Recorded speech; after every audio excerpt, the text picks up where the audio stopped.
Good morning, Senators. The Committee in the Whole is now back in session. We concluded with yesterday afternoon with the amendment that was proffered by Senator Ada on the new sub-item B. So we are proceeding to page 6. In the hallways is Speaker Cruz, Senator Lee, Senator Tom Ada, Senator Luis Munoz, Senator Will Castro, and Senator Espaldon. And as we await for superintendent is in transit at the moment, he's requesting for a few extra minutes, so we'll give him about a 5-minute recess.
Good morning, Senators. The Committee of the Whole is now back in session. Thank you very much for your indulgence. Senators, I'm going to ask if, in order to try to expedite our discussions on the entire piece of legislation, if you have any amendments, please pre-prep them. If they're relatively brief, then I will continue to accept them in that format, but if you can prepare them if they're somewhat extensive. We are now on page 6, section 5. Any comments, questions? Speaker Cruz, you're recognized on page 6. Thank you very much, Mr. Chairman. Mr. Chairman, the other day I realized that there are many new people in the room and in the legislature, and were not around a decade ago. And so, in full disclosure, I have to remind everybody and place on the record the fact that in the 1 year that I was out after the 27th Guam Legislature, before I won the re-election in 2008, I was of counsel to the law firm of Seville and Tang. And so I very studiously avoided having anything to do with amending Bill 204. When you introduced the bill and it had this section, it's not 5, it's 4, that you have crossed out on the top of page 6, I immediately knew that I should not have anything to do with this because this is a very important section. And at the hearing on December the 5th, Ms. Tang from the Seville and Tang firm came and gave us a very extensive testimony suggesting that there are major problems with the deletion of this section in law. I didn't make any attempt to try to reinstate it. As the Vice Chair, you've had, and the Superintendent have had control over this bill. You decided not to change it. It went through a second hearing. She came back and again testified that the deletion would be troublesome. I'm not going to say much more than to say that I implore my colleagues to please read the testimony by Ms. Tang, again with the caveat and the full disclosure that I was of counsel to the firm in the period that I was out. In fact, I thought everybody knew that because when I was legislative counsel for that 1 year, the checks were written to the firm. But I now realize that many individuals in here were not part of that legislature. And so I just wanted that on the record. With that, I will close. Thank you very much, Mr. Speaker. Senator Tom Atta, you're recognized on page 6. Did you want to? Thank you. Senator Atta, I'm sorry, if we can just ask the superintendent has requested to respond to the deletion of that section. Sure. Okay, so my understanding of Section 4 that was originally included in Bill 204-34, this actually was a new section, a subsection that was added. And that language basically, in my reading of it, not only does it say notwithstanding any other provision of law, it creates a expedited process to award a contract based on the determination of the Department of Education in consultation with the Attorney General. So it was in the original introduced law. I stand to be corrected if I'm wrong, but my understanding of how this bill came to its current form is that it was in as a proposed new subsection in Section 4.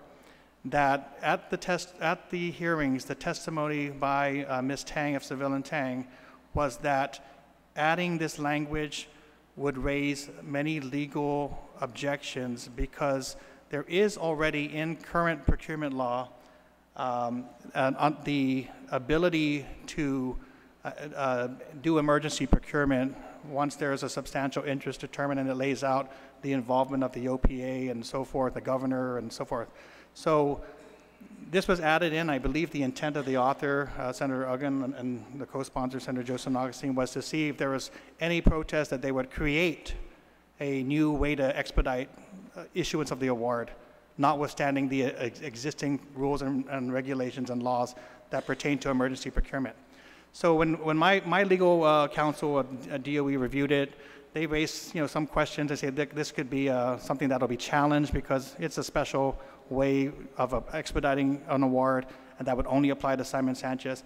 I took a look at it and said, I don't really want to start this new process off stuck in an immediate legal battle over whether or not this was a constitutional provision that would allow for sufficient due process for any protesting vendor. So my recommendation to Senator Uggan was to take it out and just stick with the existing laws and regulations. So that's my recollection. So I think my intent was that this would address the objections put forth by Seville and Tang. But if I misunderstand, I probably need to check the record to clarify that. But the intent was not to create a new expedited process for dealing with protests.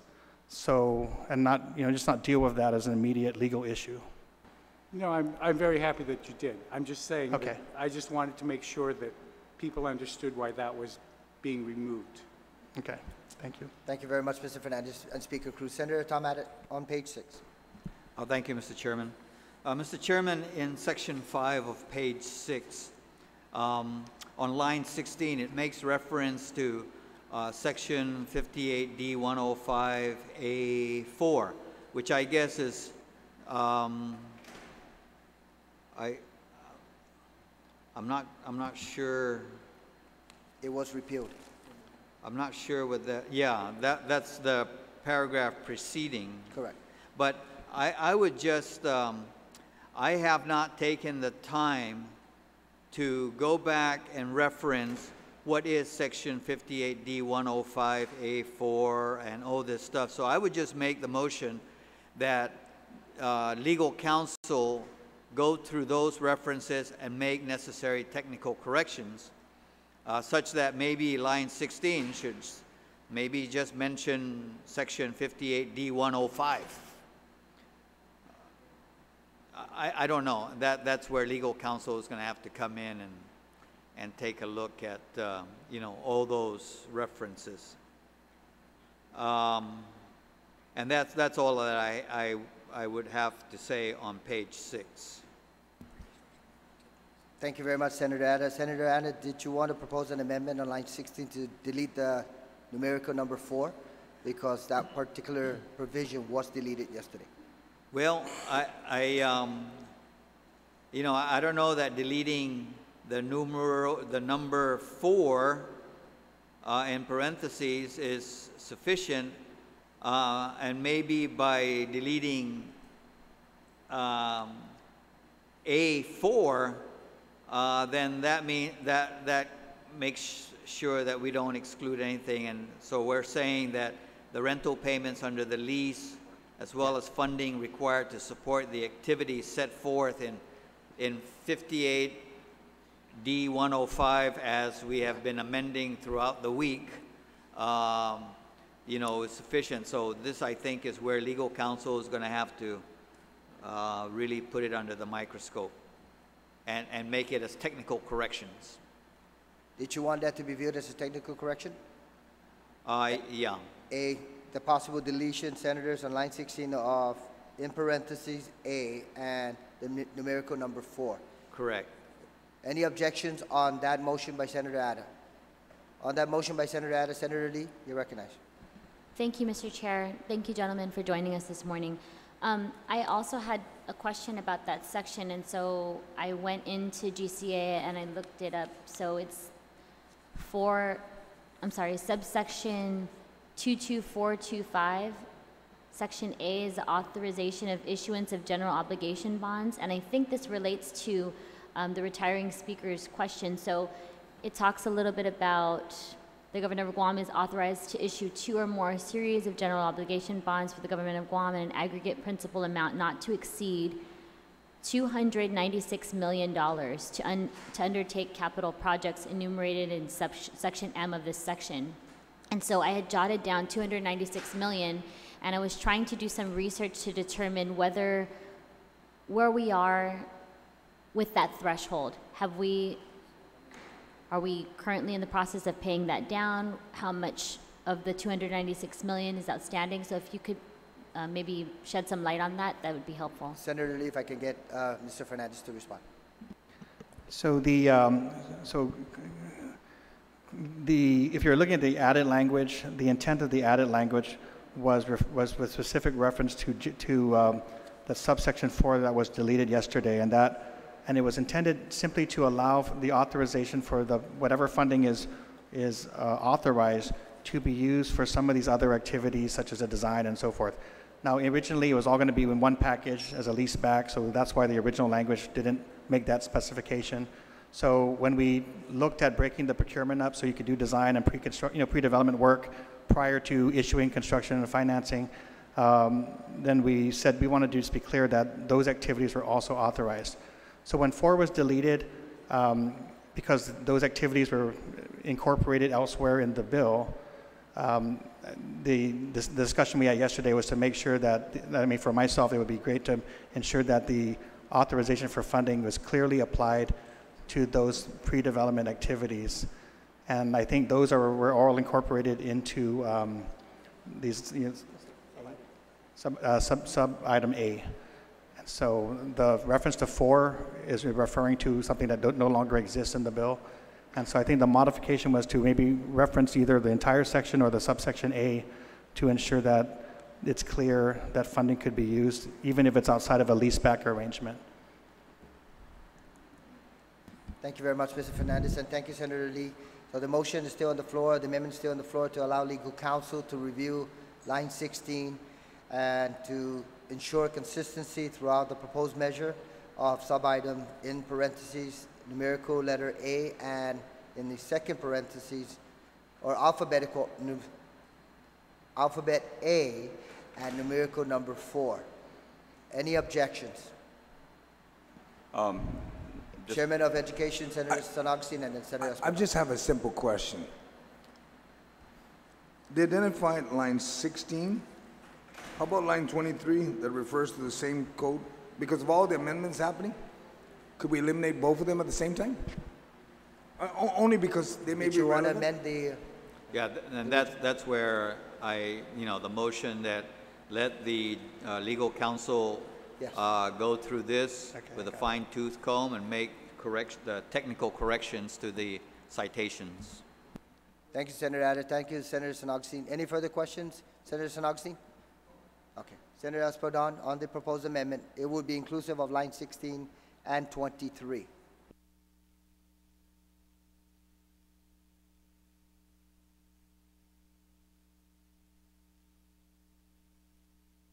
Senator Espadon? No? That was just basically the same sentiment I have. We still have the same verbiage on 23. Okay. Thank you. Thank you, Senator Espadon.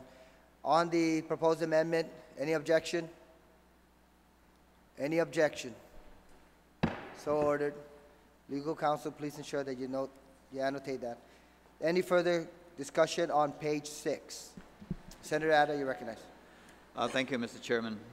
In light of the fact that we have deleted lines 1 through 12, I believe that provision was really tied in with, on page 2 in the findings and intent,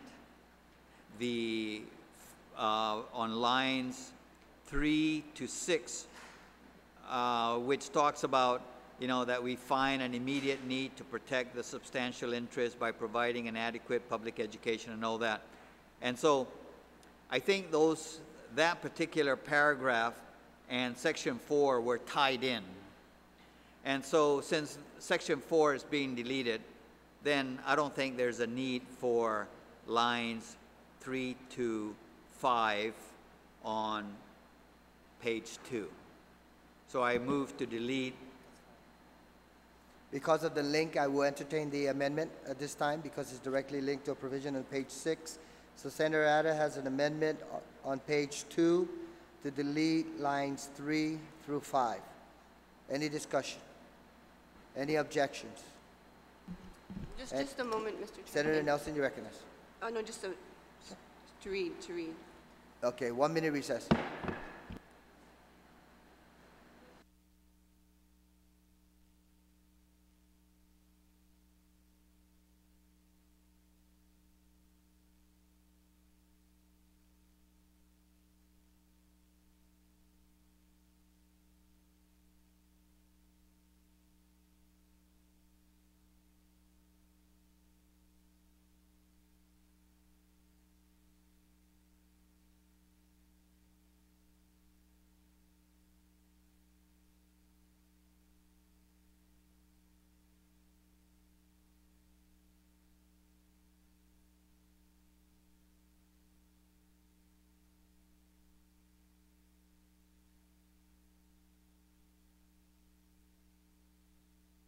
Mr. Chair.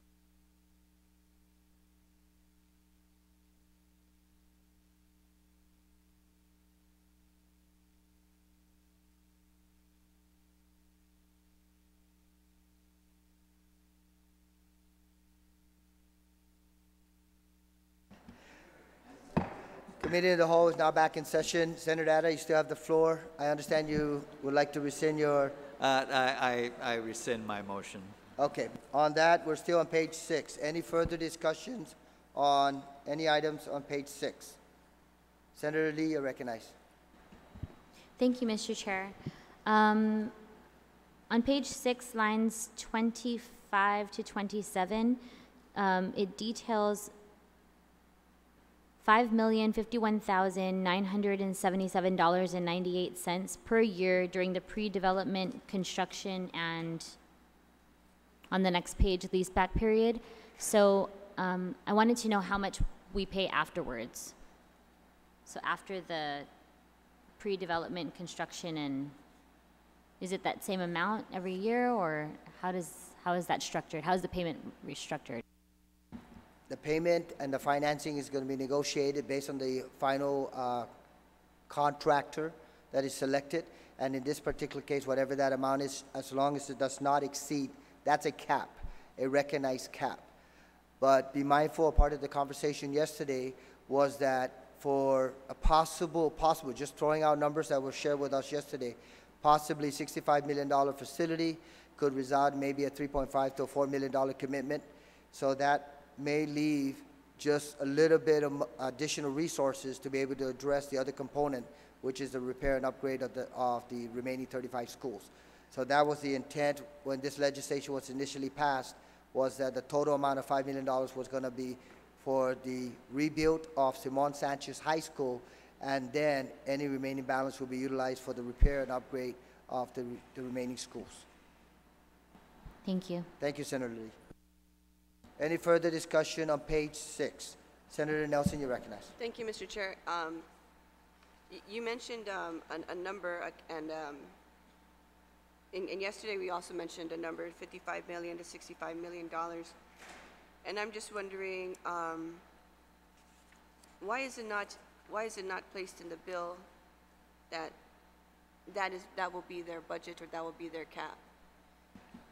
In the initial passage, thank you, Senator Nelson. The initial passage of this particular legislation, keeping in mind it's in law, was the legislature's train of mind, and that train of thought was capping the amount that the government of Guam will commit to rebuilding Simon Sanchez High School and repairing the remaining schools island-wide. So that figure was capped. Now, whatever amount it comes in, we don't even know what the possible amount is. I mean, it was discussed yesterday about $65 million, but we don't know until the bid is actually released. So even considering the possibility of capping that would be a challenge.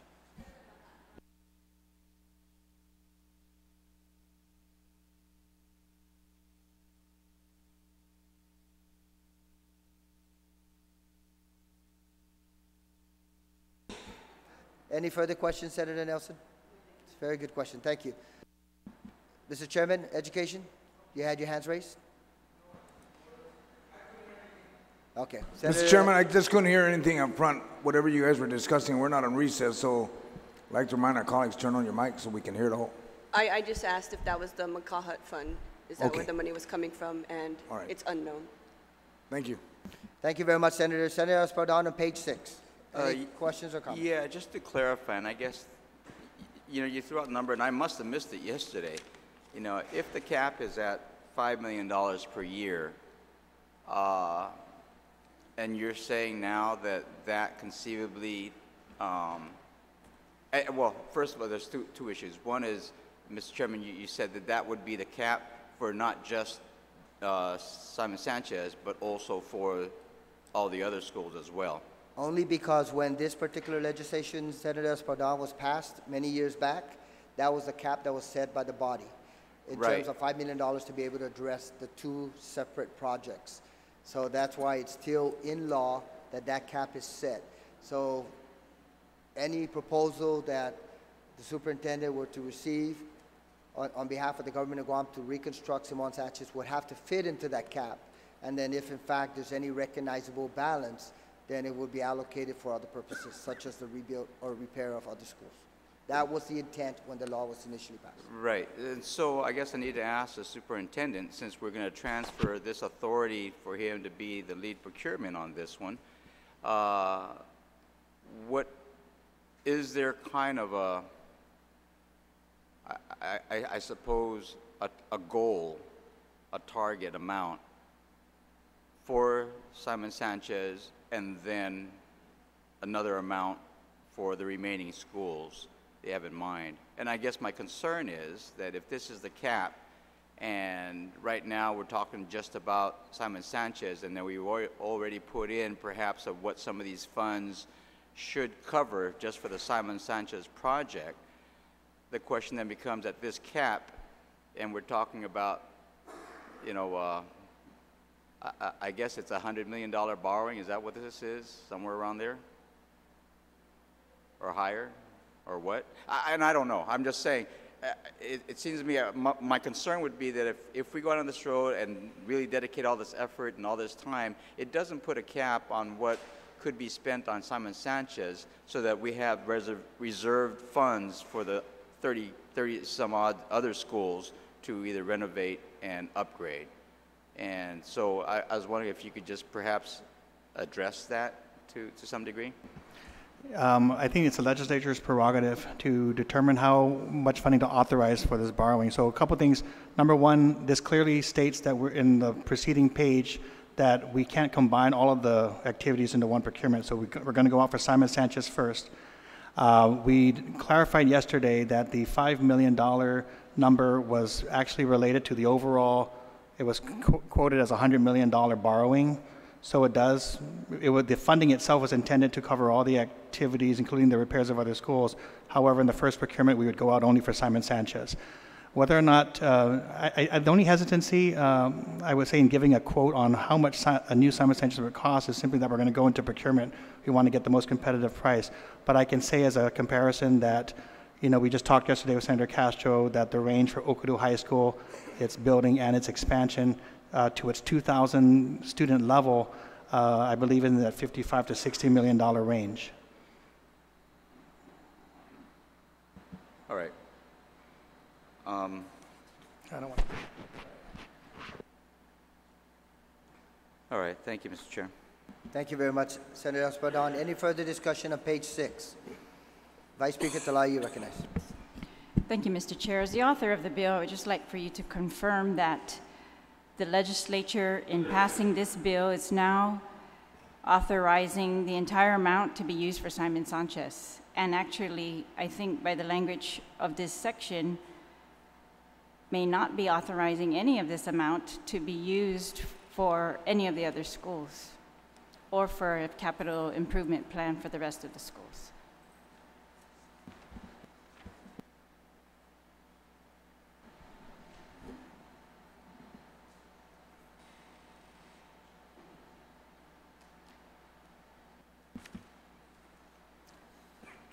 That, based on the existing law, Madam Vice Speaker, that's correct in terms of a cap for the annualized debt service that will be assumed as a result of the reconstruction of Simon Sanchez.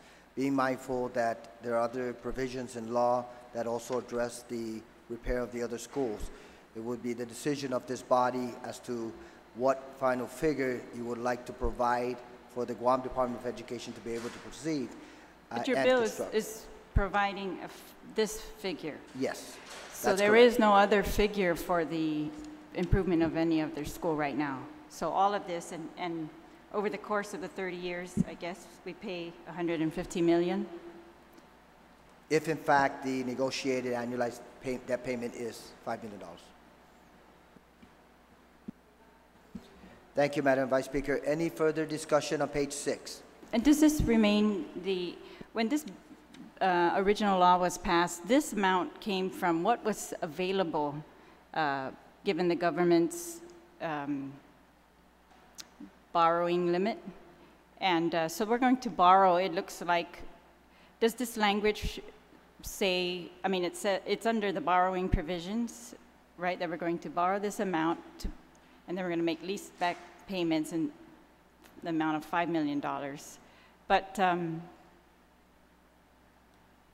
so the cost for every part of it, even just to hire an engineer, is coming from, I mean, does that come from borrowing, looks like? Because it doesn't look to me, it says rental payments under the lease and the lease back, as well as funding required to support the activities set forth in the earlier section. These activities are where we specified that engineer, the design, all of it, may be secured by the government of Guam pursuant to these amounts pledged, pursuant to the borrowing section. Any amounts pledged are continuously appropriated. So it just tells us the amount. Anyways, it's not a straight out appropriation for those other purposes. It's all part of this borrowing. We're gonna have to borrow in order to pay even for the design, even for the engineer. Yeah. Just so that we clarify the framework of the financing, Madam Vice Speaker, it's a lease-back financing. So we commit up to $5 million for annualized debt services. So whatever company comes in and commits to construct a new Simon Sanchez High School for, let's say, I understand how the lease-back works. Yeah. I'm asking if, yeah. But it's But not it's all under government borrowing, per se. Oh. All right. I think you're wrong. It's because of the framework, how the financing structure will be set up. Yes. Okay, all right. So,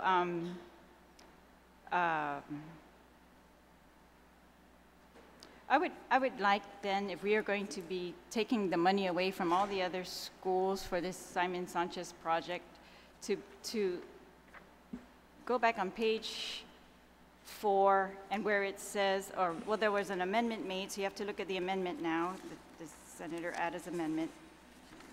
And just to remove the words,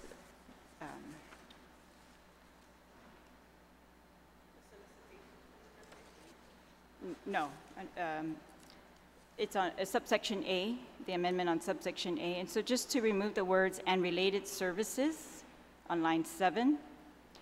So we're authorizing all this money to be spent on obtaining an engineer for the procurement of architectural and engineering services, construction management services, financing services, renovation and construction services. I think there was an amendment to add collateral equipment in there, but this, I would like to remove the words "and related services."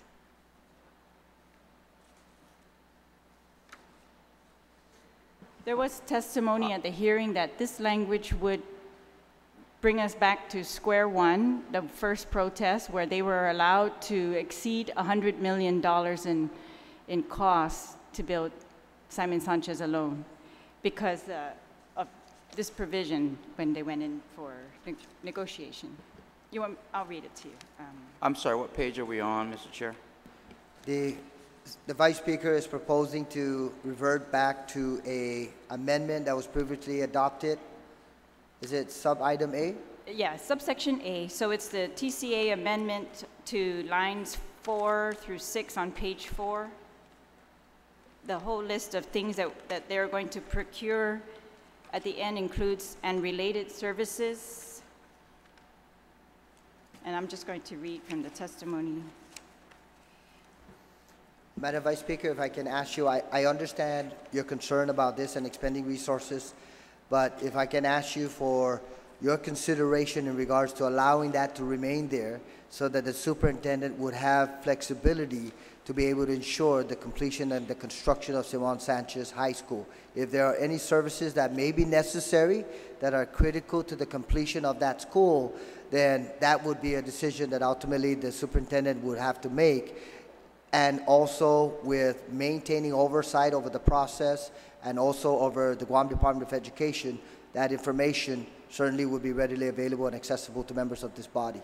So I just don't want to in any way, shape, or form unnecessarily restrict the superintendent from fully seeing this through and ensuring the completion of the school if in fact there are other somewhat related services that he would need to ensure that everything is addressed and all the information is provided to the legislative body in conformance with the procurement rules and regs. So if I can ask you to refrain from deleting or changing that particular phrase.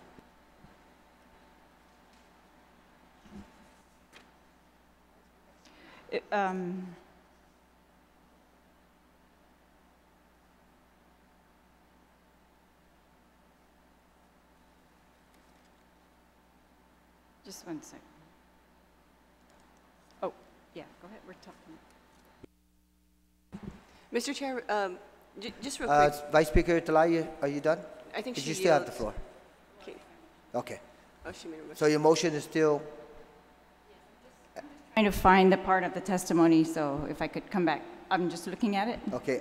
Senator Nelson, are you going to comment on the motion, on the amendment? Yes, yes. Okay, on the amendment by Senator Talahi to delete, Senator Talahi, please clarify, to delete the words and other, what is it, related services? Yes. Okay, on that amendment, Senator Nelson. Thank you, Mr. Chair. I do agree with the amendment.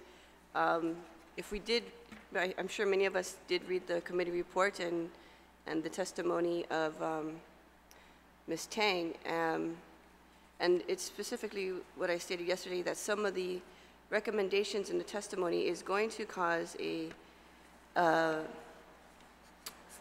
most general terms, a mess in our procurement process. And she cites specific areas of the bill that have not been addressed in this current version. So I believe that this is the testimony that the previous speaker is going to go back to. But Mr. Chair, in regards to what was stated earlier, we have been saying that this bill is going to allow us to move forward with the solicitation piece, because right now Simon Sanchez High School is at a standstill because of the protests and also because of the case going on at Superior Court of Guam. Now, if we're just going to do this bill for the solicitation process, the all other related services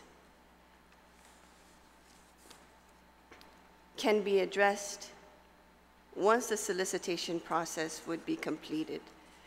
It seems like now where the conversation is shifting to now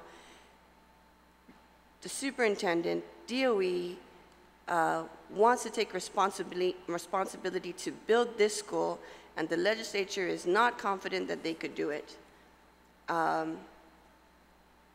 But we are making amendments to the current law of the procurement process, which is going to affect other procurements in the future. And for me, it's not that I don't trust that DOE and the superintendent can make the effort and rebuild Simon Sanchez High School. If, you know, for me, I'm a firm believer, we're all out of options, let's try another one. But we are rewriting this procurement law in certain areas, and so it's going to address the challenges that we're going to face in the future. And in the future, We have a lot of our institutional knowledge, experienced senior public servants in this room, and just earlier what the speaker stated, he was around 10 years ago, and we had no clue.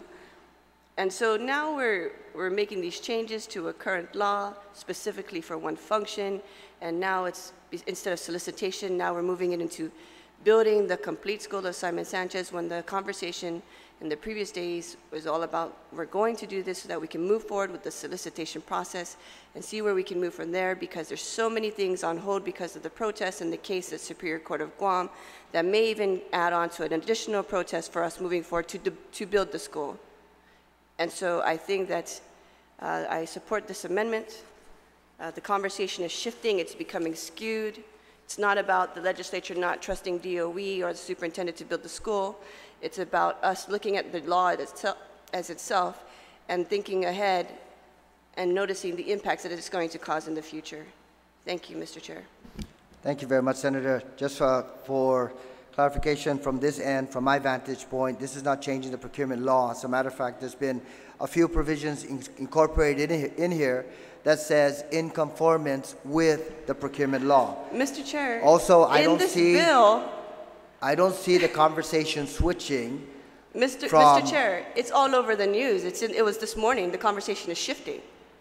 If you're not listening, what conversation is shifting? Actually, Mr. Chair, are you facilitating this bill, or are you going to debate? Because if you're going to debate, then I recommend you remove yourself as the chair. Mr. Speaker, did you want to take the seat?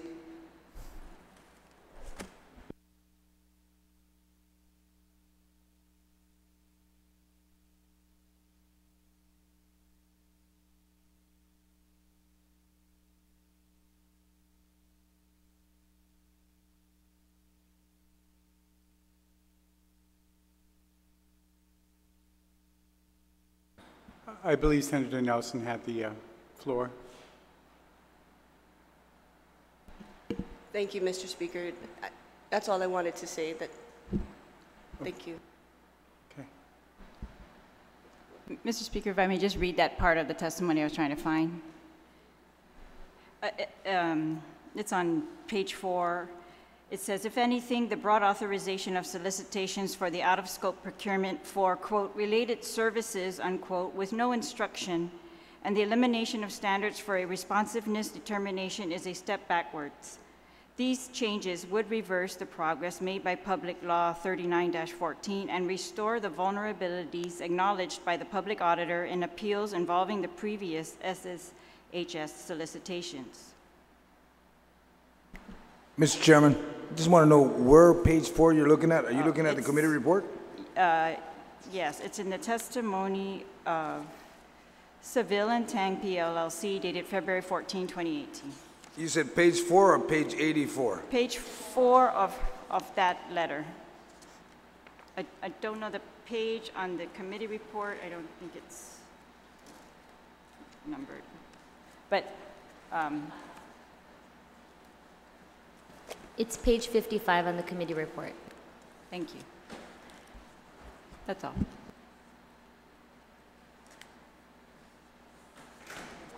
Senator Egan. Thank you very much, Mr. Speaker. Is that proposed amendment still on the floor? I believe so. Okay, on the amendment, first of all, I certainly want to stand in opposition of that particular amendment. First and foremost, I'm not going to be sitting here thinking that, in fact, I'm familiar with the entire procurement process and what services may be available to Mr. Fernandez should this legislation pass his body and give him that procurement authority. I believe there's one thing, Mr. Speaker, even during the course of the public hearing, that Mr. Fernandez has stated repeatedly. Give me the flexibility, give me the tools, and I will do my best to carry this to its full fruition. That was his statement in his testimony on December 5th during that first public hearing, and he's been consistent along the way. When we had a particular amendment proffered for an OAE to provide reinforced support to Mr. Fernandez, that was consistent with the procurement process and giving him the necessary expertise so that he can complete this. So there are other services that may exist that Mr. Fernandez may need to avail himself to, so that he acts in the best interest of the Department of Education, the students at Simon Sanchez High School, and in conformance with the procurement rules and regulations. I am not going to sit here and pretend or say that there are no other services that may be available, because even the OAE, as that was presented and the justification given, was very practical to be able to give the superintendent that tool so that he can carry out this particular procurement process should it pass. I also want to say this, Mr. Speaker. There's been some comments that have been made over the last couple of days that is questioning the individual who is directly responding to us on this particular measure, who is saying, if you want to give it to DOE, then I'm willing to assume that responsibility in conformance with the procurement rules and regulations. That has always been his statement. And for anyone, well, for me, I have to sit here, I'm sitting here and saying, I have every faith and confidence that Mr. Fernandez will be able to see this through based on the authorization and the flexibility that is given to him in Bill 204-34. Is there still a possibility for another situation? We already discussed that.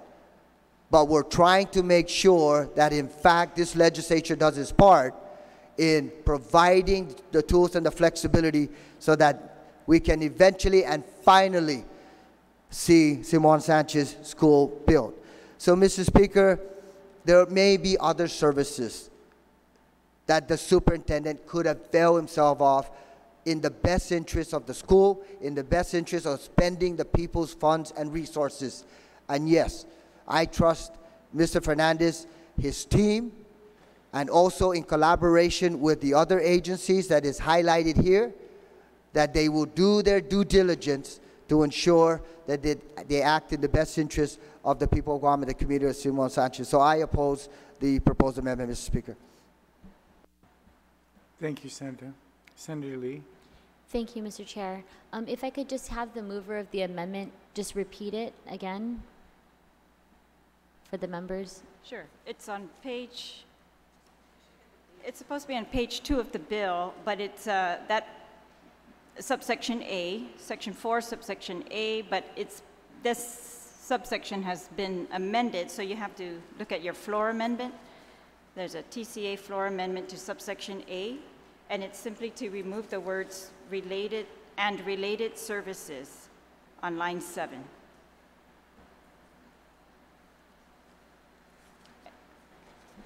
Is that what you want? So, Mr. Chair, it's my understanding that it would, beginning on line 5, for the services of an owner's agent, OAE, engineer, for the procurement of architectural and engineering services, construction management services, financing, renovation and construction services, collateral equipment. Is this the correct?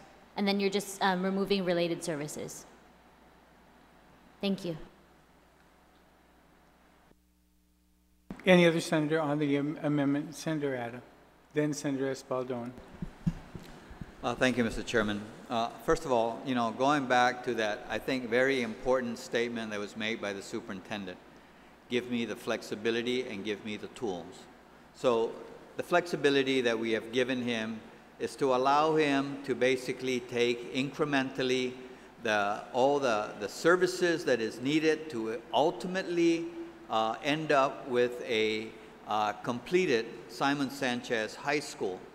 And whereas before it was kind of like, just one big lump sum of give me a school and you design it, you do this, you do that. And so the flexibility he's asking is, let us take it in bite-sized pieces.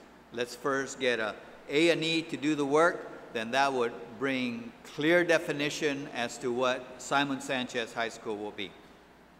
And from that, you can also then get a better, offers, because now it's more clear as to what offerers are going to be submitting to. So he's asking for that flexibility, and I think by allowing him to go out there and hire the OAE services, the construction management services and all that, that I think gives him the flexibility. Give me the tools to do that. Now, in the past, the construction of Simon Sanchez was a collateral responsibility of DPW among the many responsibilities that it has. And so now what we're giving him is by giving him these tools to have an owner's agent engineer to help him with the technical details and all that, what options he's got. You know, that's going to be a dedicated focus on the part of the individual who, you know, basically would have the steps laid out. And I think that we're moving in the right direction here. Now, to remove that, the 3 words and related services, we always, when we do legislation, you always have to give yourself some kind of, because you just don't know what we might have missed. So we've got to give ourselves that, that you don't want to back yourself into a corner. You've got to give yourself that flexibility that, oh, gosh, we need to do an environmental assessment. Oh, gosh, we need to, and all those related services may be very important to, the construction of a school that is needed. So I think it'll be prudent to give ourselves that wiggle room, which those 3 words will give us, and related services. So I'm somehow I feel like we're just, we're going to get wrapped around the axle with that. I think it's important that we keep those 3 words in there to give him the wiggle room that he needs. Thank you.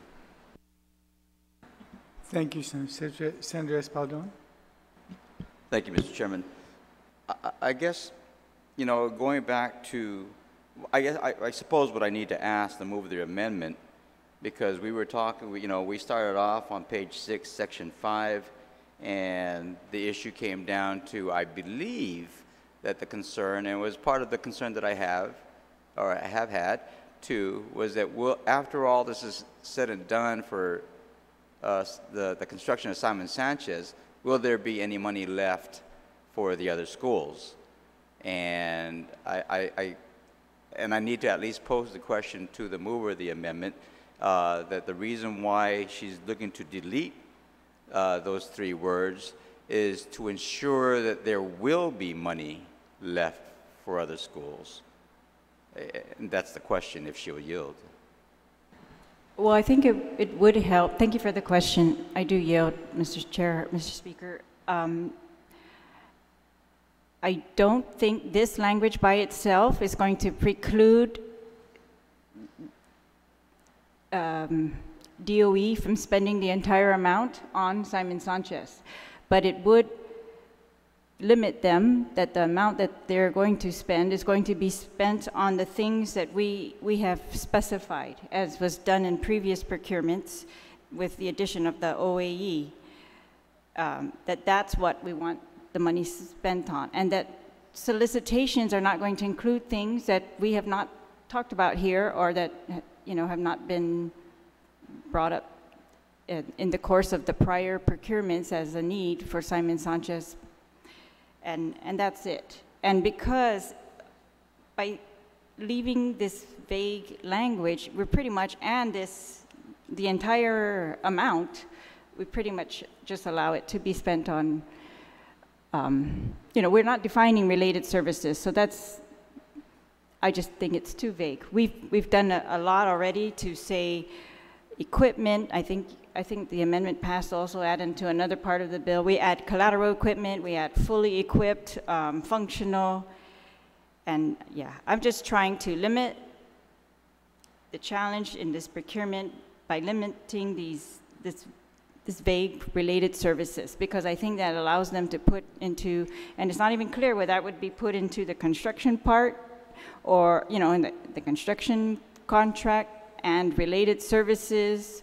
And I think that's what the author of the testimony is alluding to, that they had expanded beyond the original authority in law to, when they did the first solicitation, or the second, I'm not even sure which one, but it's to remove any, we're giving him flexibility to break up the procurement. That's the flexibility that's different.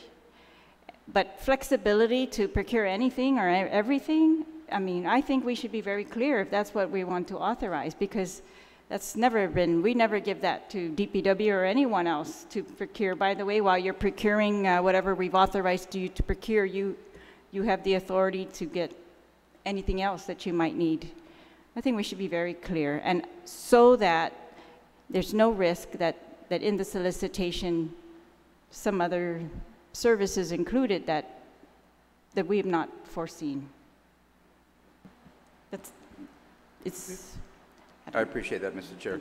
If I may then ask Mr. Leon Guerrero, right, those words, and you've heard the arguments for and against it, right, and related services.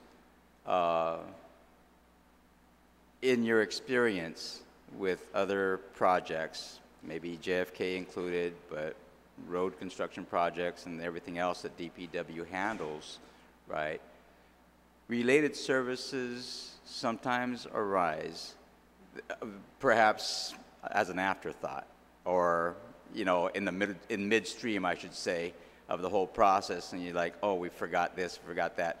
Is related services necessary, do you think, to be included, or can it be deleted? You know, Senator, there are definitely pros and cons to related services. At DPW, whenever we do procurement, and then let's take JFK for an example, we're crystal clear on exactly what we want when the bid goes out, when it's finally awarded, and what's expected of the contractor. So if there's anything as far as related services are concerned, we call that a change order. Let's say we want to add a pool. Let's say we want to add an additional classroom. Let's say we want to renovate something else. Let's say we make a change. That's where related services would probably come in. That's where the change order comes in. Now, if it's going to require more money because it's more costly than the original bid, then we have to find that money. If it's something less, then what the contractor can do is compensate by saying, okay, we have this additional monies because this change order that you are requiring of us is actually less than what we originally had anticipated during our bid. Change orders can be very scary. If you give me, at DPW, we don't have that flexibility for related services. We're cut and dry. We know exactly what the buyer wants. We know exactly how much they need. This is all determined in the bid package. That's our Bible, you know what I mean? So we at DPW do not have that flexibility as if we give it to DOE today has. We never had that flexibility. The only form of flexibility, Senator, we had would be the change orders. And that would come mainly because the buyer wants to, or has a different idea of maybe how the design was worked, or eventually have decided that, oh, we don't need this anymore, or, well, we totally forgot about that, right? But that all comes in change order form, so it's all documented. It almost seems like we're giving carte blanche, when we say, and related services to the buyer, But you know what? Don't misunderstand me. I have total faith in Superintendent Fernandez. I know his abilities. I know his capabilities. I know he wants the same thing I want. So I'm not using him as an example when I say carte blanche. I'm just saying that it's maybe just a little too much flexibility, because now you have if your construction costs are $68 million, let's just say hypothetically, and you go, oh man, we have 32 more million available. Let's see what else we can get, you know, for Simon Sanchez. Do we need vehicles? Do we need a swimming pool? Do we need, you know, this? And again, let me qualify what I'm saying. I'm not saying that the super will do that. I'm just saying that he has the ability to do that. I appreciate that, Mr. Leon Guerrero. And continuing on with you, Mr. Leon Guerrero, in, I guess, the solicitations, or maybe even in the offerings, that, you know, after the solicitation goes out and the companies come back and they have their offerings, is there normally an amount that is identified as contingency funds? Because we all know throughout the construction, I mean, you know, and I've heard other projects where sometimes it's a 10% contingency fund that's included in the price. So say, for example, if it's a $60 million project, they add on another $6 million, a 10% contingency fund. Is in some other projects that I've seen, is that kind of a standard operating procedure, like when you've opened up the bids and you've seen that, you know, included in the offer was a contingency fund set aside that is included in the offer? Senator, our Bible is whatever the public law tells us what to do. When a public law is passed to construct, let's say hypothetically, a school, you know, this is our Bible. Everything in our bid package we put together is based on this Bible and nothing else. Okay, so if you're giving, and most of the time, there aren't any caps. You know what I mean? Because we don't know at the end of the day how much it would cost to construct a brand new school, right? So, as going back to your question, is that can be included in your Bible. You may be able to say, okay, instead of saying related areas, you can say, and an additional cap of maybe 10 more million for unforeseen, you know, needs that the school or the superintendent may need at the end, you know, at the end of the construction days. But that can be stated, that can be part of your Bible, and then when the super puts his bid package together, that would be stated, and that money can be set aside for him, and that's when you can probably say related areas. That's what it'd be used for. At DPW, we don't have that luxury at all. You know, the only luxury we have is if you tell us to put 10% away of that amount of money, then we will, and it'll be stated. I appreciate the answer, Mr. Leon Guerrero.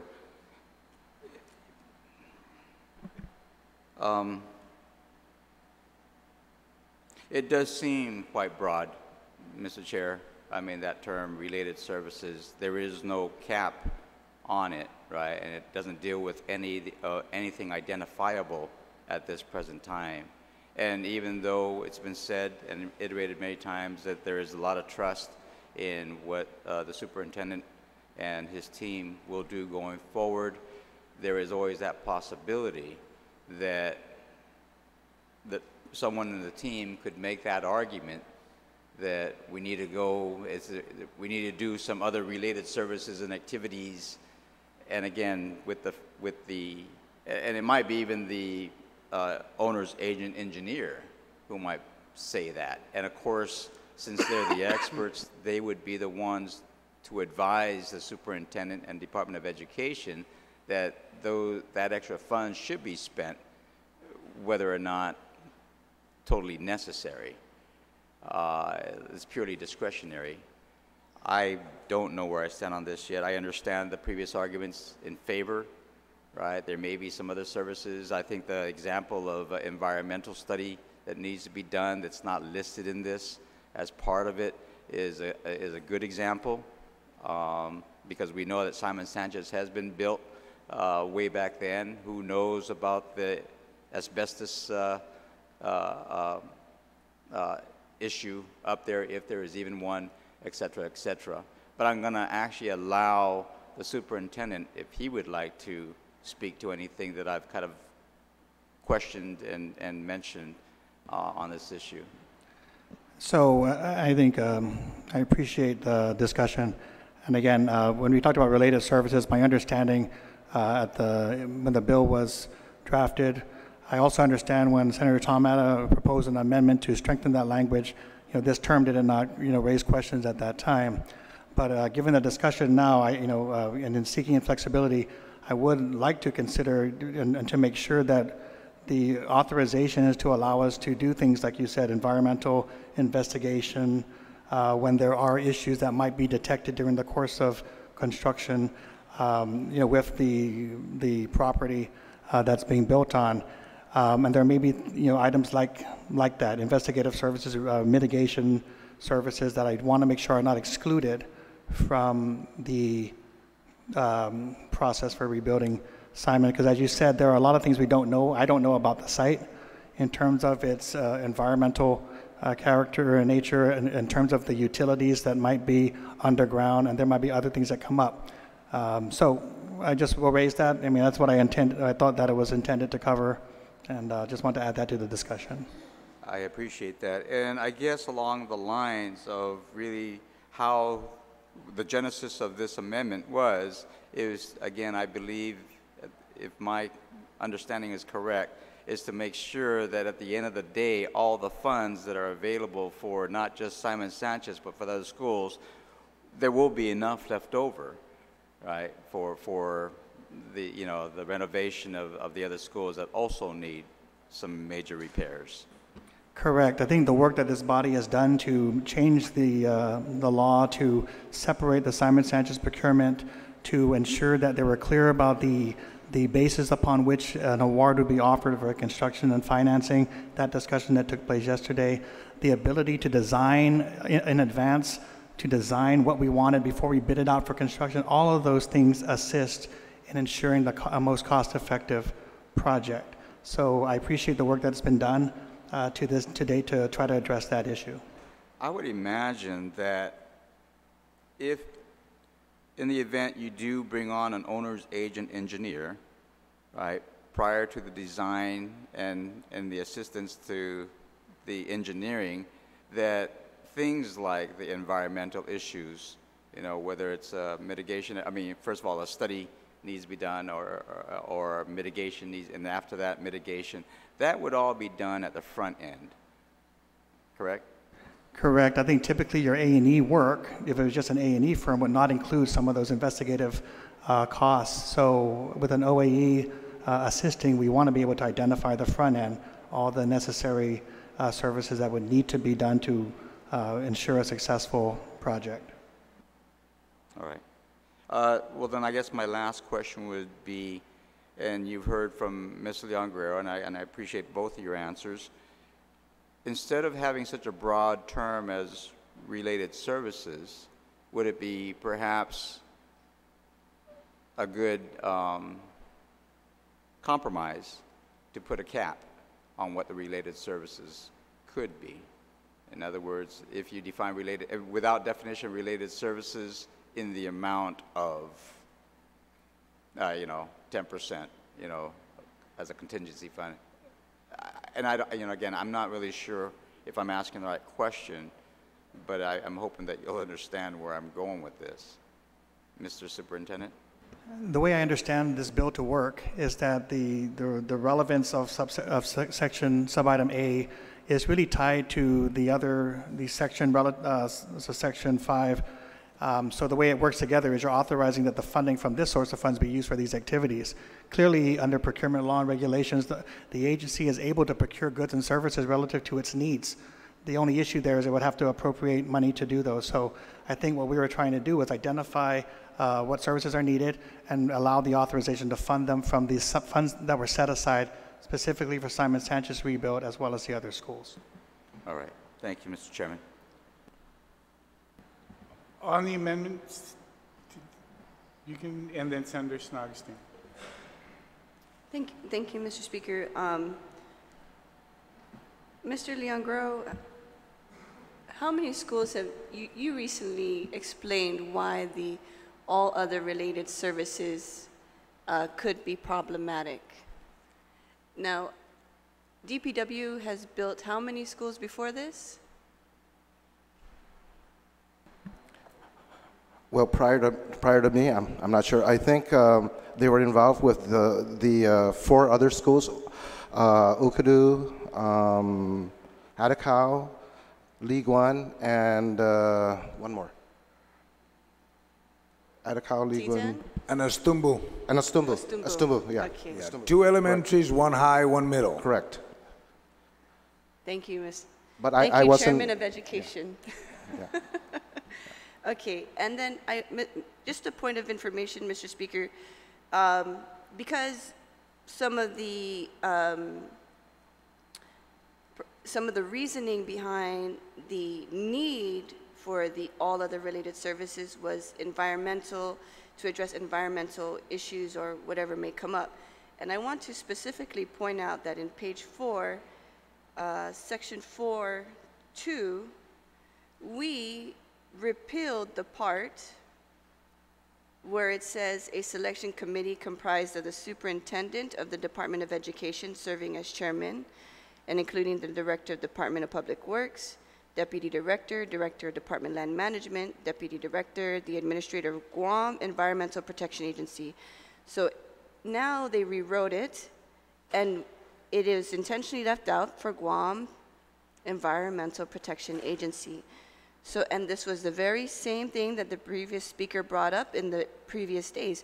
Why was Guam Environmental Protection Agency removed? And now we're saying that all other related services could be used to address environmental concerns.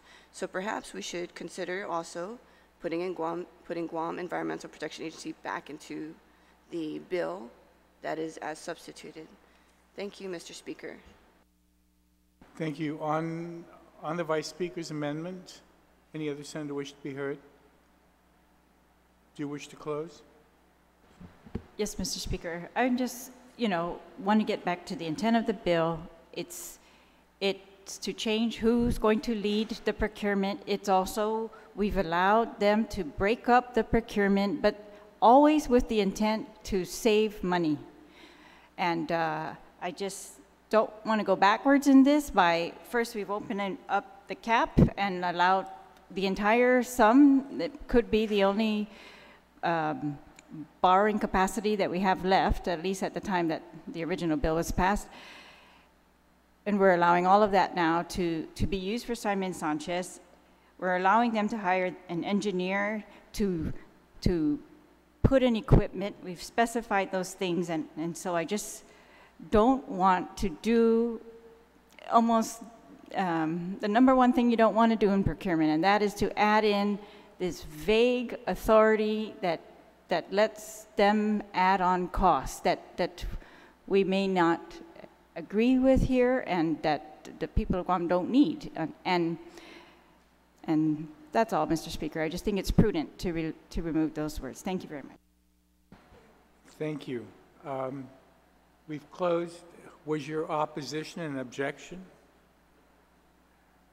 There's been an objection to the amendment. All those in favor of the amendment indicate by raising your hand. Amendment fails.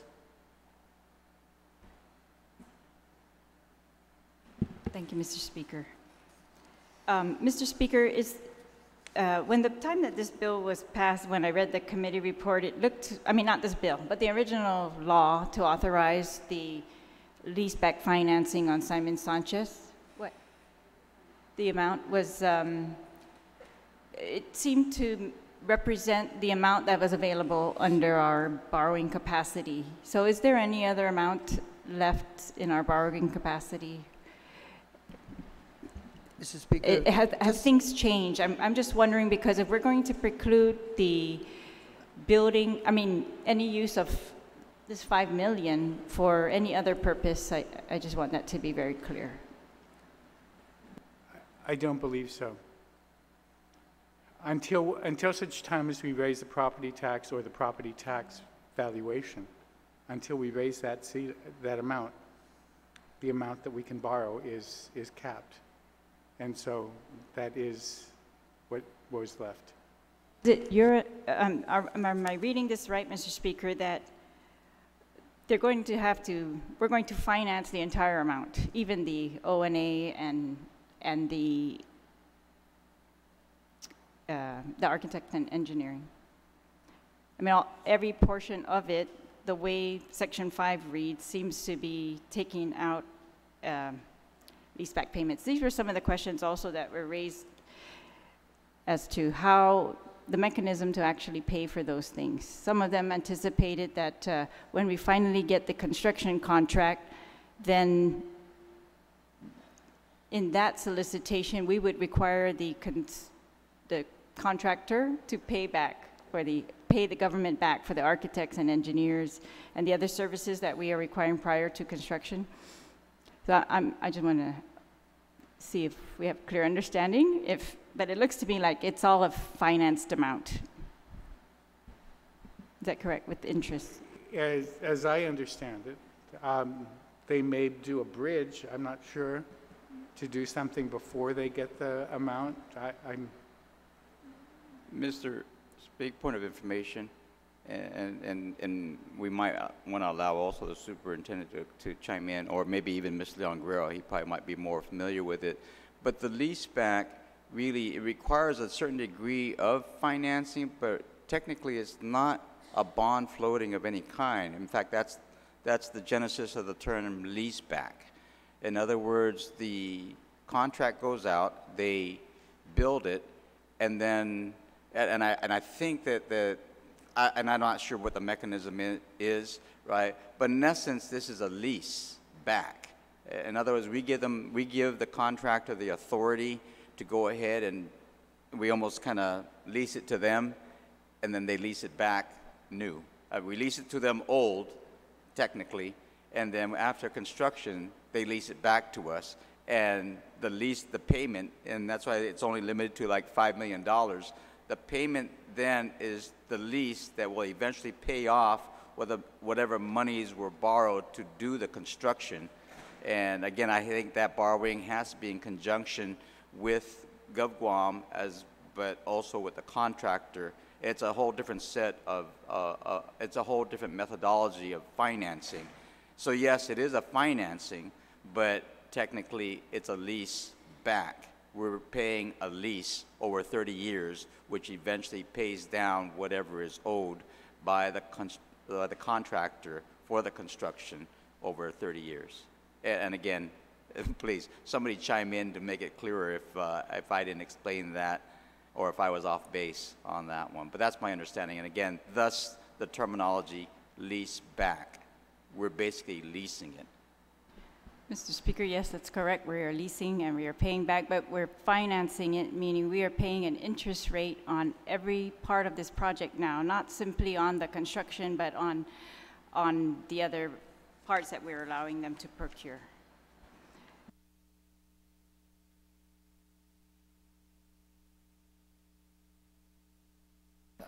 That was just a point of information. And again, if I was much. misguided on that point, somebody chime in. Are there any other amendments that you wish to make on page 6?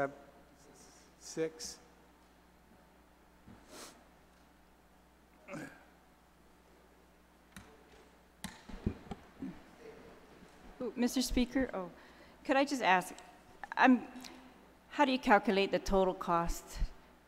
5 million times 30 years is 150 million. Is that too basic? Is there another way to describe the total cost of the building of the Simon Sanchez that we're allowing here?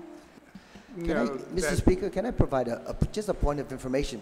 The bid has not gone out. We don't even know what the cost of this facility is going to be. I'm asking we're authorizing. Yeah, well, I'm just providing some point of information. Until the bid is released. My question is regarding the authorization that we are negotiated, saying that $5 million is an arbitrary figure because it's in here that provides a cap for expenditures, and saying prorate that over 30 years is $150 million that the people of Guam are going to invest. I think that is just too preliminary to make that statement until a bid and a contract is consummated. Just a point of information. Thank you, Senator, if I may. Yes. If you were to max out the 100 million, if you were to max it out, right? Okay, at 5.1%, I mean $5.1 million in debt service annually, just take that, multiply it by 30, multiply it by 12, and if you spend the 100 million, that's what you would pay in the 30-year span. If you used the $100 million. That's what it would cost the government of Guam. If you Thank you used very half much. the amount, it would be half the amount of that. Yes, I'm just approximately. questioning what we are authorizing in this bill. And so, thank you very much. Madam Vice Speaker, are you done with the page 6? Any further discussion on page 6? If not, moving on to page 7. Any discussions on page 7?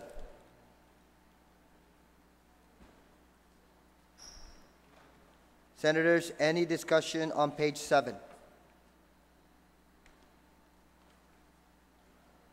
I just want to highlight that there are 3 members of the board that are in the galley.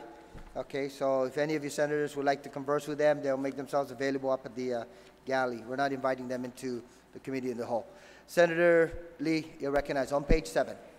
Thank you, Mr. Chair. I rise to a point of personal privilege. I just want to ensure the public viewing that the session hall is not prohibited. It's my understanding that there may have been some discrepancies in information that was shared, and if needed, you can just direct the Sergeant-at-Arms to keep the viewing area open unless there's a disturbance.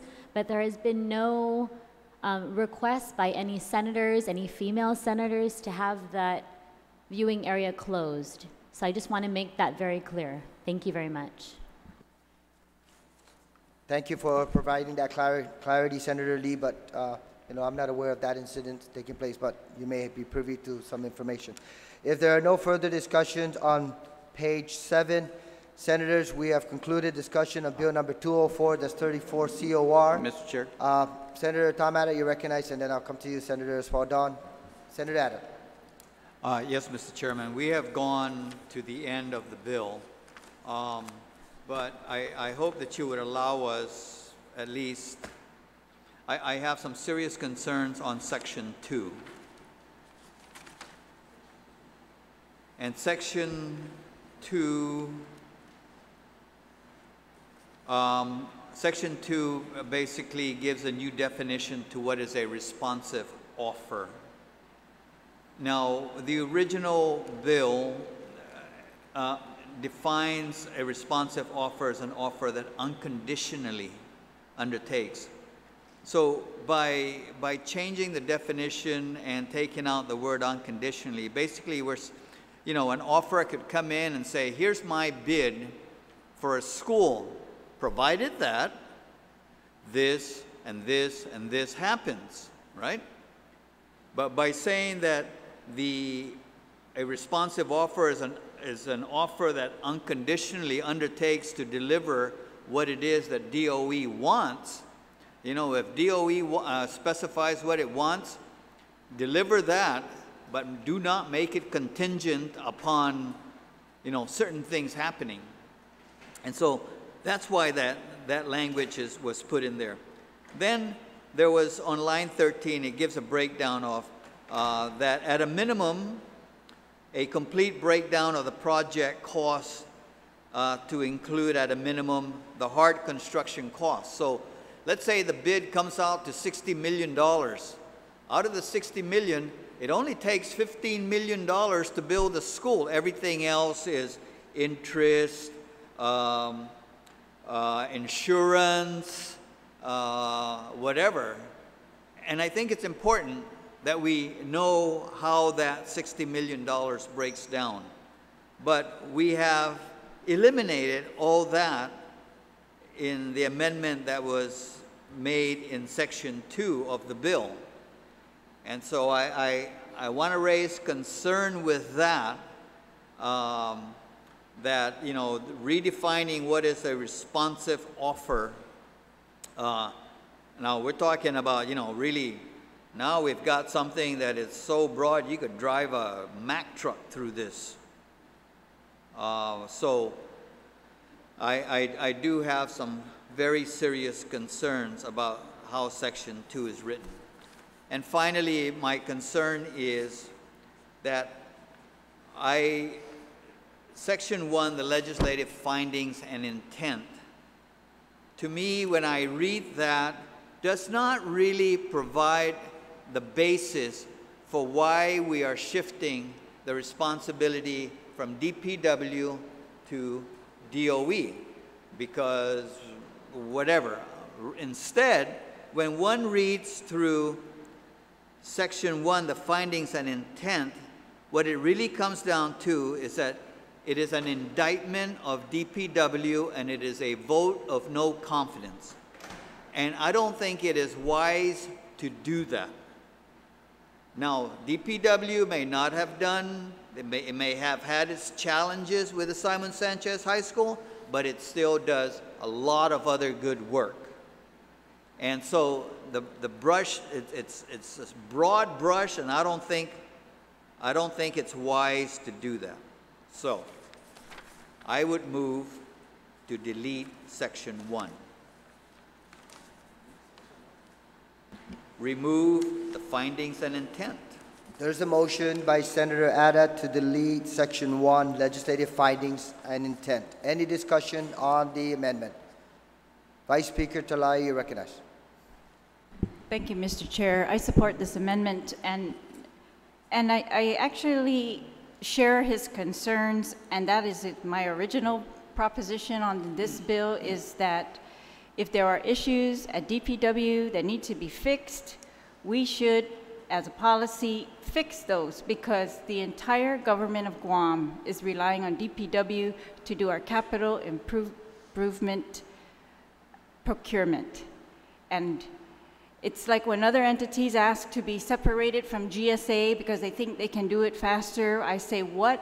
Fix GSA instead of, you know, or determine what the issue is. And why create, we just finished a budget process of creating, giving the governor authority to reorganize the government of Guam, to streamline it, to consolidate agencies.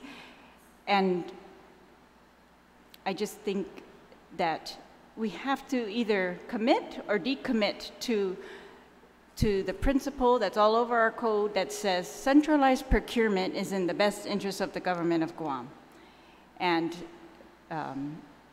so I understand that prior legislatures gave DOE authority to do procurement other than capital improvement. And I just feel like if there is an issue at DPW, for example, if DPW could use the $1 million for an engineer, then I believe that's what we should be doing. That we should be focusing on the bigger picture, what the issues were in this procurement, and solving those. And so for that reason, I support the removal of Section 1, but it's for that reason, not because your intent, the rest of the intent is fine. We are all dedicated to, we want Simon Sanchez to be built as quickly as possible. I think we should be dedicated, I am, that we need Simon Sanchez to be built efficiently also. That we do not give carte blanche to the building of Simon Sanchez, because that was not the problem. The problem was never that the legislature never gave enough money to Simon Sanchez. In fact, they approved the funding source years ago. And it's really just been the procurement process. So there are parts of your intent, Mr. Chair, in the bill that are good, but I do support removing the part that talks about DPW, because I'm questioning the legislature's inaction on DPW. Thank you, Mr. Chair. Thank you, Vice Speaker Talai. Any further discussions? The proposed amendment is to delete Section 1. Chairman of Education, Senator San Agustin, you recognize. Mr. Chairman, I support the deletion of Section 1. I also ask that we release the superintendent. There's enough activities in the schools. It's all over the newspaper. Everybody wants to talk about the paper. There's enough activities in school. I think the superintendent needs to be released so he can start entertaining and start putting to rest what's going on in the schools. Thank you, Chairman of Education, Senator San Agustin. On the amendment that has been proffered to delete Section 1, any objections? Any objections on the amendment? No objections? So ordered. Senators, we have completed our discussion on... Mr. Chair? Yes, Senator Espadon on Bill 204. Yes, and in a day or two ago, I had reserved time to make an amendment to page 3, line number 7, in which the question was again asked about what a bid is and whether, again, whether if it's a bid, does that mean that we're implying that it's going to be an invitation to bid versus a request for proposal? And you said you'd allow me to perhaps change the verbiage on that, and I still don't know what it is. But I would like to delete the word bid, and that little phrase at bid opening perhaps should be replaced with the words at opening of the offers in response to the solicitation. Can you rephrase that or restate that again, Senator Espadon, please? At opening of the offers in response to the solicitation. So in other words, when they open up the offers in response to the solicitation, that is when the determination will be made whether it was a responsive offer or not. Okay. Or whether it was, or whether, excuse me, it was all, yeah, there was, whether it confirms in all material aspects to the solicitation. Okay. Thank you, Senator Espadon. Senator Espadon's amendment is on line 7, page 3, to delete the word bid, and it shall read, at opening of the offers in response to the solicitation, comma, and then continue on with that statement. On Senator Espadon's amendment, Senator Talai, you recognize, and then Senator Nelson. Thank you, Mr. Chair.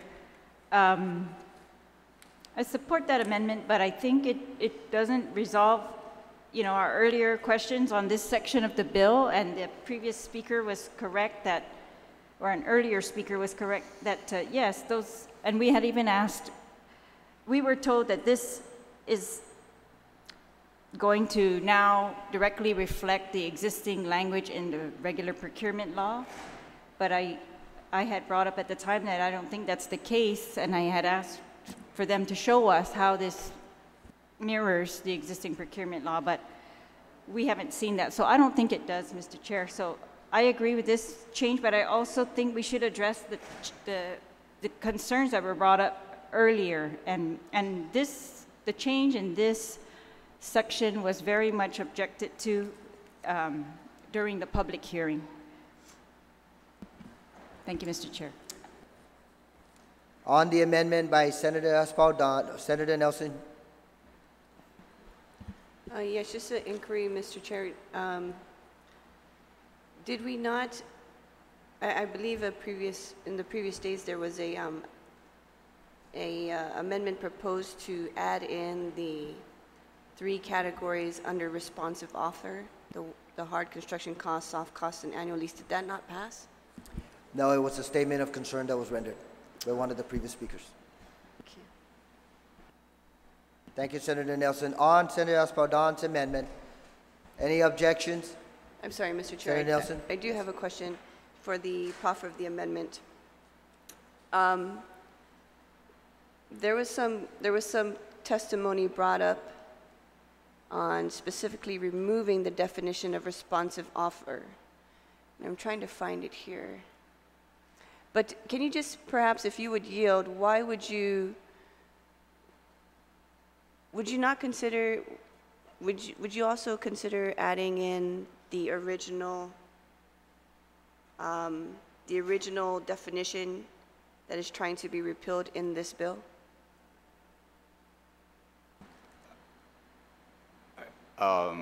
I don't believe that offer. I mean, that question is properly before me, because my only amendment here is to change the word bid to the phrase that I articulated, and that was to make sure that there was no implication that the solicitation was going to be by an invitation to bid only. In other words, now by being more general, it allows whoever, in this case, it would be Department of Education, to make the determination of whether it was going to be an invitation to bid, or it could be an RFP, a request for proposal, or a quote for, a request for quotation, or whatnot. So again, it's just a generalized issue, so that there is no argument that whatever solicitation is put out, there is no argument that it had to be by an invitation to bid, because the specific word in here is bid. Okay, thank you, Mr. Chair. And I'd just like to read for the record a testimony on February 14, 2018 by Joyce Tang, page 3, because we are on the same section of responsive offer, eliminating the Act's definition of responsiveness and not requiring the bidders to submit a breakdown of the hard construction costs, soft costs, management and development fees, financing costs, etc., which is essentially what we're doing. We're removing all three things, and there was a previous speaker that spoke about the concerns of this, will leave evaluators with inadequate guidance and as to the meaning of an offer's conformance in all material respects to the solicitation, which has previously led to violations of procurement law that are doomed to repeat. A breakdown of the bid would assist the evaluators and make clear which services are being covered and which are excluded in the bid. And so it addresses the carte blanche authority that we are giving here. It addresses the removal and the repeal of the specific section. And now we are not putting anything concrete as a requirement because we're removing this piece. And then we go back to what the OPA said. DOE did not know what they wanted during this procurement process, and we're coming back full circle. That's all I wanted to add, Mr. Chair. Thank you. Thank you very much, Senator Nelson. Any other comments on the proposed amendment? Senator Espadon, did you want to close? Well, just briefly, again, just to reiterate, right, my amendment is just to make sure that there is no protest if the solicitation was not an invitation to bid, but came in a different form. That's the only reason why I proffer this amendment. If there is a subsequent amendment to be made by any other senator with this whole section, again, they're allowed to do that, but my amendment specifically is just for one purpose only, so that there is no confusion about what kind of solicitation DOE would have to use. Thank you, Mr. Chairman. Thank you, Senator Espadon. No objection on the amendment? No objection on the amendment? So ordered. Thank you, Senators, for releasing Mr. Fernandez. He's got some very urgent matters he will be tending to, so thank you, Mr. Fernandez. Randy, we've concluded our discussion of Bill number 204, that's 34. Thank you very much, Senators, for your contributions and for all the amendments. And is there a motion to rise and to report back to? Yes, there is. Motion to rise. There's a motion to rise and to report back to the body the actions of the Yes. committee on the whole. With a recommendation. With the recommendation to send the bill to third reading. Okay. Thank you very much, voting Senator file. San Augustine. Any objections? I object. With all amendments intact. Thank you very much, Senator San Augustine, for that clarification. On the motion, I object. so there's an objection. All those in favor of the motion to rise with all amendments intact on Bill 204, that's 34, please signify by raising your hand.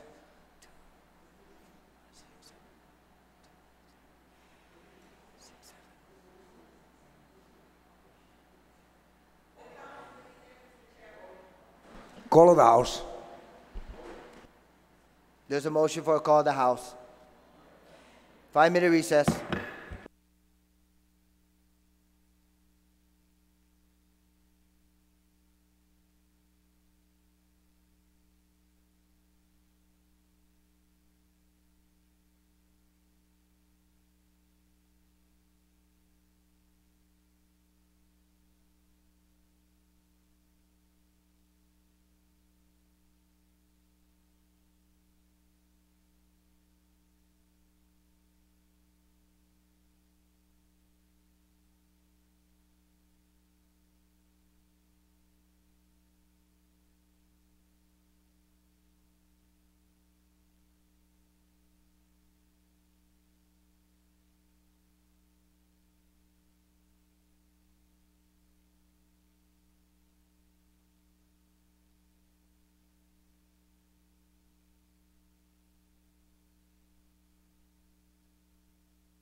Senators, Committee in the Whole is now back in session. We have concluded our discussion of Bill number 204, that's 34.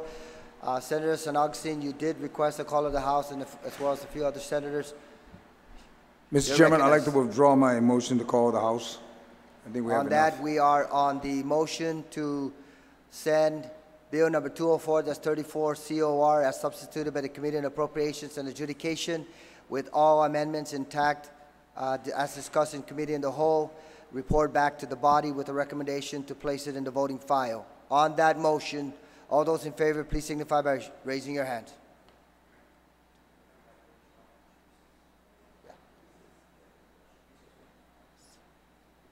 Amendment passes. Thank you.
The Guam Legislature is back in order. Thank you very much, Mr. Speaker. Mr. Speaker, first of all, I'd like to thank all of our colleagues who very actively deliberated and placed Bill number 204, that's 34, the discussion of that particular measure as a priority over the course of the last couple of days. So, Mr. Speaker, I'd like to move for the placement. I would like to report back to the body the actions of the Committee on the Whole on Bill number 204, that's 34, COR, as substituted by the Committee on Appropriations and Adjudication, and as further amended in the Committee in the Whole, that I would like to report back that it be placed in the voting file.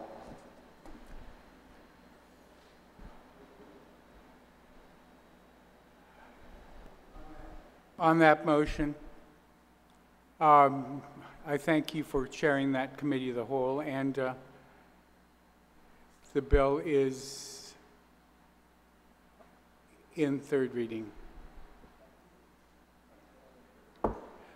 Senator Ada, do you want to make your motion about... Mr. Speaker, I move to place, to go ahead and place it, to place Bill 223,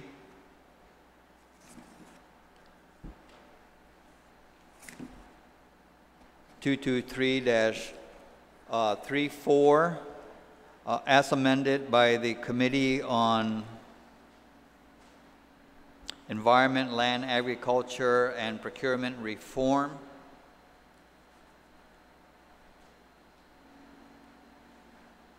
I need just 1 minute.